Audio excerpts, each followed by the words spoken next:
four-point power God gave Adam. He said, number one, he gave him the power to tend the garden. Is it not true? To cultivate the garden, which means to keep it according to what? And why is that? Because ever since creation and the fall of the devil and his relatives, are you listening? The fall of the devil, there has been a big struggle between chaos and order. So chaos has been introduced by one strong enough. Are you listening to me? So because of that, and hell has been put in the middle of the earth. So when God told Adam, Abraham was not even close to the story, When God told Adam, he says, be fruitful, fill the land, and what? Subjugate it. Now I give the whole land into your control. God was sending Adam to war already. Are you listening to me?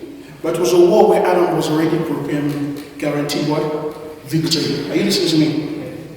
And what do I mean? Because Satan was already on a chaotic rampage, trying to seize back this new earth. It was too good to be true. And you're seeing this time around, God had given him the perfect weapon that he wanted, that he needed. What was that? He needed a seat that was not, that was beyond him. Are you listening to me?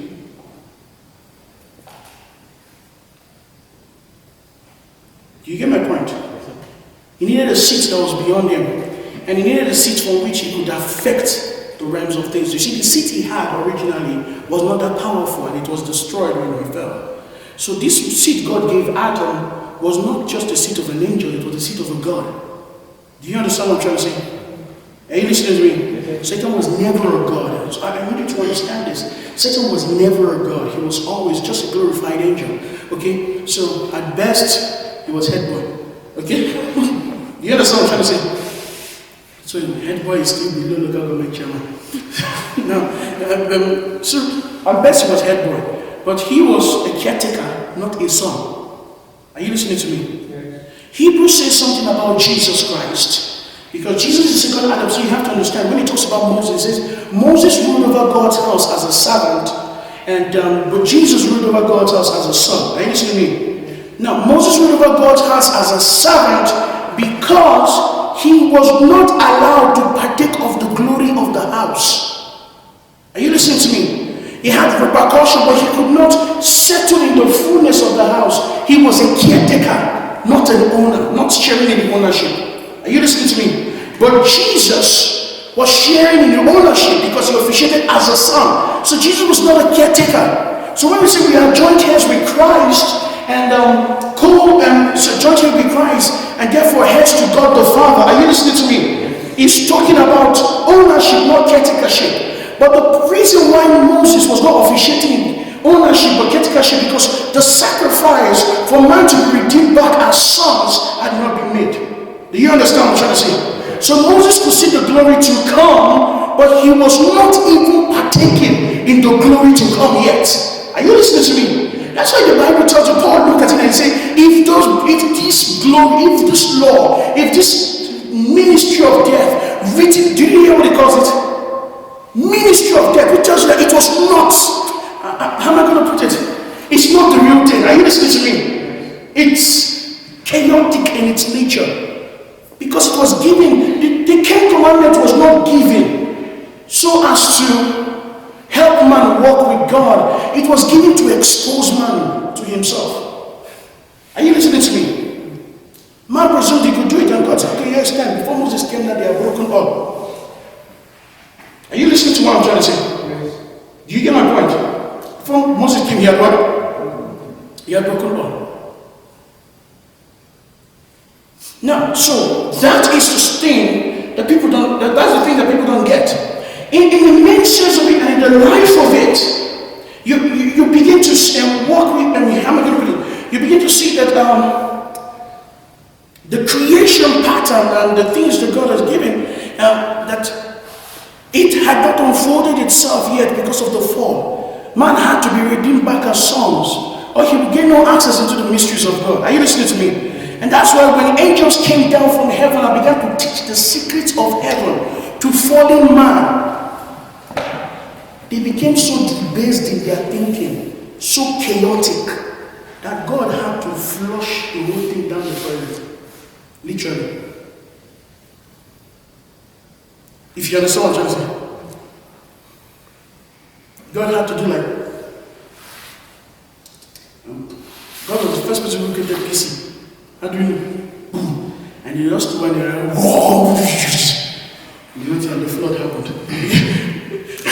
You understand what I'm saying? Sure. PC, right? Is it PC they call it? WPC, right? Oh, sorry, WC. Sorry, PC is personal computer. You know, who did this to study me? It is some of those things. That's why when you have elders teaching you the gospel of Jesus Christ, you should listen because we don't talk too much. So, you must understand. Are you listening to me? So you must get it that most of the category words. When God gave man, He gave man power to subjugate and to rule, to keep. So there was constantly a fight. I want you to get this. There was constantly a fight. Why would Adam be given a mandate to preserve order, or except there was something trying to fight against the order? When you're preserving something, it means something is fighting against that order. Is it not true? Yes. Why do you preserve food? Because they spoil. Is it not true? Yes. Do any of you preserve food because you just like cold food? No, you know that. Fridge is a necessity sometimes, except in Jos. Fridge is not a necessity in Jos. Jos is said. Why just let for you to say, for you to see outside, welcome to Jos. I'm cool.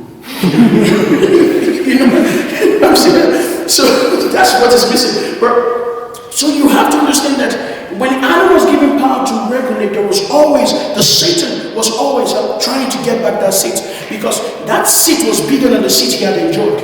Mind you, he was in an Eden before. I hope you know. Amen. He was in Eden, but he was not given a seat in the Garden of Eden.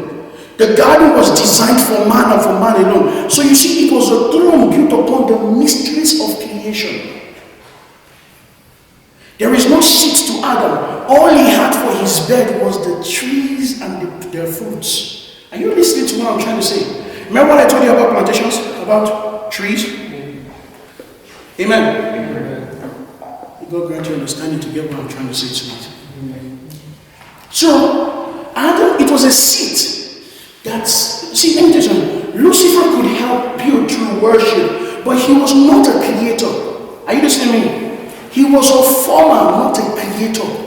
What do I mean? He could only reform that which has been created. I don't know if you understand what I'm trying to say.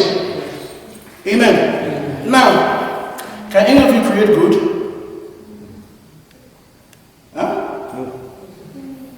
But if you're giving gold now, you can make gold rings. Is it not true? Yes. You can make gold arrows, right? You can make gold necklaces or gold cars. You get my point? My favorite.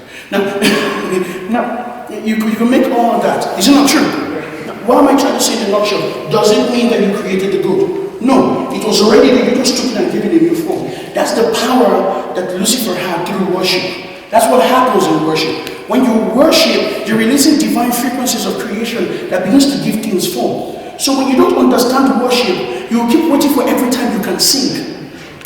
If worship was about singing, then the deaf and dumb will not be able to worship. But the Bible says, let everything that has breath praise the Lord. So how will the deaf and dumb praise? Worship is not the singing. Worship is not music. Worship is divine consciousness. Do you understand what I'm trying to say? And that speech of divine consciousness speaks beyond even to the blind and to the deaf. How does a blind man know? Imagine a woman by the name of Fanny Crosby who was blind all her life. And Fanny Crosby wrote 8,000 hymns. 8,000. And her hymns are more stronger than even the hymns of those who have 2 eyes.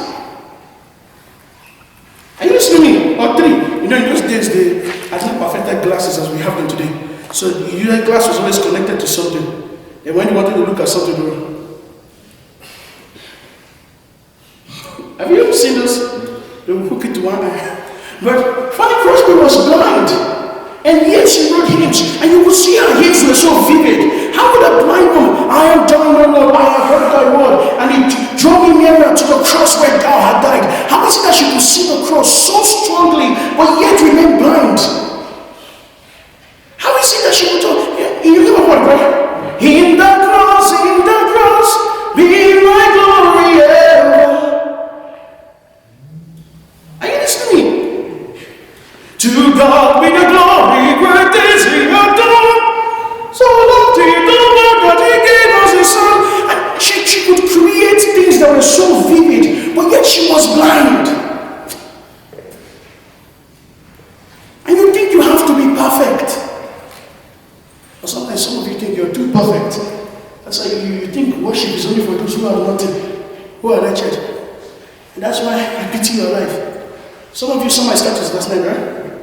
The two beautiful, I told you this, those ladies, in any way, if those ladies will come out the wrong way, you know they will catch eyes. Are you listening? You see how beautiful those ladies are? But they dedicated their entire lives to the gospel. They proved my point. You could be as good looking as I am, and still be a missionary. Okay? Hallelujah. Amen. Praise the Lord. Oh, glory. Now, they went into prison, they were supposed to be executed. Is it not true? Within months, they had won 295 people, souls to the Lord, in the prison. Some of you will be there, God, why did you leave me here? Father, deliver me and show yourself as God. Really? Are you listening to me? They brought in 295 souls. They were later released. I mean, see, you can't reach those kind of souls in heaven. Heaven will look like this one is too valuable. Are you listening to me? Some of you will cry for some things. You will not, because I won't lie to you, in many cases, you're not even valuable to heaven. Hello? Remember I've told you before, the sign of the Holy Spirit is not that you shake. The sign of the Holy Spirit is not that you pray in tongues. The sign of the Holy Spirit is not that you can jump from here and land there. No, you see, there is response to God. Are you listening to me? When God moves, you hit it. No. See, it's like electricity, so you can jump, you can run on the floor. The sign of the Holy Spirit indwells you is not that. Like I said in my sermon this morning on Gospel Revolution, the Holy Spirit may what? May move around you, move with you or through you or on you, and still not indwell you. And the sign of the Holy Spirit is in the person is that they have love first. So when people don't radiate the love of God, I don't care if you pray in tongues and you do, and 14 people die, and 14 people fall on the floor. Are you listening to me? You do, blah, and everybody, it's not the sign. And people have mistaken that whole thing. That's why we run to the place, to the man who can clean his plate like this, and people will fall. And he will scam them. No reason, I told you, I have said it over and over again. I can tolerate any TV station you put in my house. But put Shepherd Bushiri's channel in my house. I will beat you till kingdom come. I will beat you. Because I won't lie to you, that man is a scammer. And if you know me, you know that if I stand here and tell you somebody is a scammer, are you listening to me, right? I have all my proof. I'm not the kind of man who stands up and begins to, thank God you guys know, I don't have bad mouth pastors. Do you understand what I'm trying to say? But that guy is a fake. Clearly before me, carry phone. Put him. Carry phone. I'm serious. Put. Say, I want to download the picture of a child from heaven. And he brought the phone. I have used Apple before. I know how it works. So he put his hand as if he want to snap the picture. Then quickly touch the other side where the picture's storage is. So, the last picture you thought will come up. And that's how the picture of a baby came up. Bah, and church went like, woo! I'm like, oh my God, what is this? Did you guys all leave your brains at home? And you say, yes sir, go deeper, measure. You say, I am the general. You see, those are the kind of people that just want to, you wait for them to get on the plane, they just release stronger. Come to the house and say you want to fly. Now he's selling soap. Soap that can wash away your sins. You guys didn't hear about it, right? Who was the person that was sharing that? Okay, it's right. He's selling soap that can wash away your sins. Continue. Let's go on to better things, I think.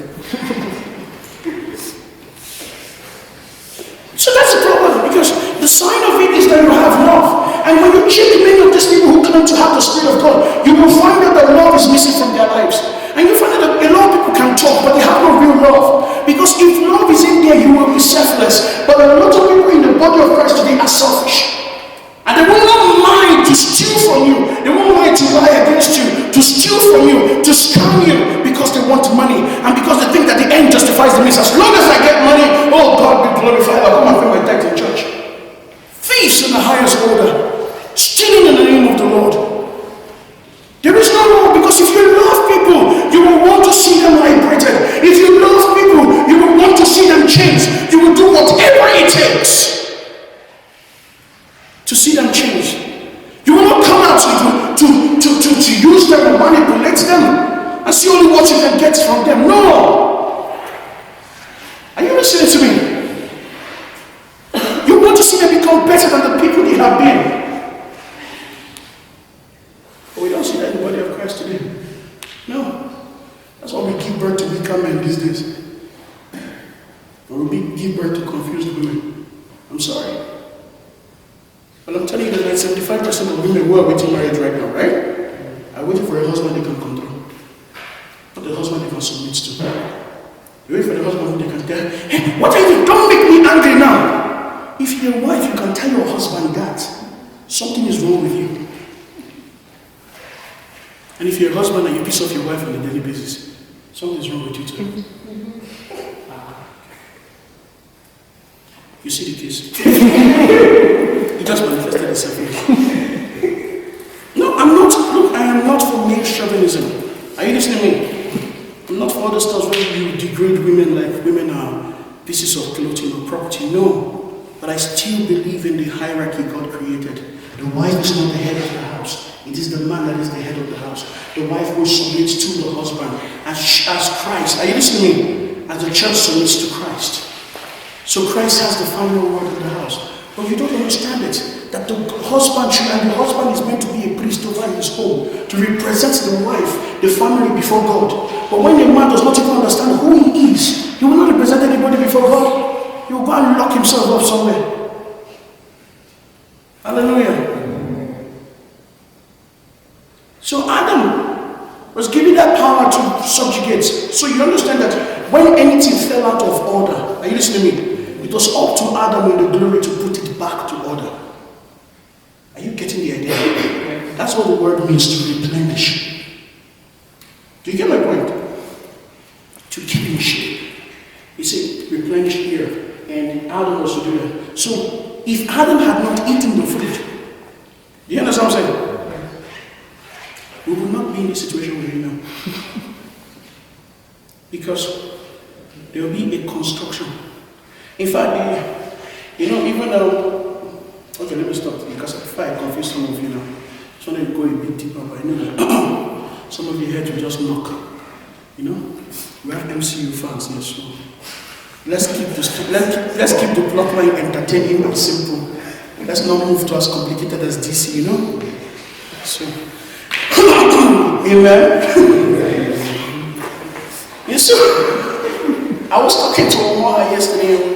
I was talking to Daniel yesterday. I have to be careful because there are two Omars in the house. And you see the other one is nodding his head like, in there. so I was talking to Daniel yesterday and we were having a conversation and I told him, I said, wherever you see a man who is strong, you can tell by how he reacts to his woman. Do you understand what I'm trying to say? Yeah? I said you can tell a man who understands his identity, right? By how he reacts. You see a man where the woman comes to him and the woman says, you this man, what did they do like the woman come?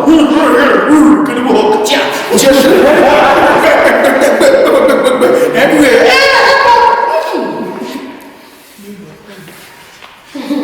Most times it's a sign of a weak wife. It's a sign of a weak husband. When a husband understands, you understand what I'm saying? Let me tell you something. Have you noticed the strong men like women who should put up a little bit of fight? Weak men want to control the woman by force. That if it's possible that they can even load the woman with cybernetic connect and just use to control pad. You know what I mean? And just use control part, but like, I want to give you a big example. David comes into the house. Remember, he's just been dancing naked outside. Okay, he's been wearing nothing except a napkin. Okay, and he just finished dancing before the ark of God. And Michael noticed him, and Michael despised him in the house. So David comes back into the house, and then Michael looks at him. I think he, the king of Israel, made himself a fool today before the maidens. And do you notice David? He said, "Woman, come here, collect." You know what I mean? No, he never said that. David had this kind of like, "You'd have no understanding." And the woman will think they will despise me. What do you think? I'm crushing it.